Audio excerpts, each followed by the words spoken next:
Telefoningiz qizib ketib, portlab ketadimi deb qo'rqayapsizmi?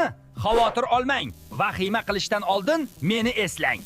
Salom do'stlar, men termorezistorman. Oddiy rezistor emasman, haroratni kuzatib turadigan xushyor qo'riqchiman. Qurilma qizisa, birinchi bo'lib men signal beraman. Nomimni eshitib hayron bo'lmang. Termo degani issiqlik, rezistor esa qarshilik. Ikki so'zni qo'shsak, termorezistor. Telefon zaryadlanayotganda ichkarida batareya qiziy boshlaydi. Agar harorat oshsa, elektronika kuyishi mumkin. Shuning uchun men qurilma ichida haroratni doim kuzatib turaman. Men yolg'iz ishlamayman. Mening ikki xil aka-ukam bor. Biri NTS, ikkinchisi esa PTS. Ikkalasi ham harorat bilan ishlaydi, lekin xarakterlari butunlay boshqacha. Bu mening emotsional ukam NTS. Harorat oshsa, u darrov taslim bo'ladi. Qarshiligini kamaytiradi, ya'ni issiqlik ko'paygan sari tokni ko'proq o'tkazadi.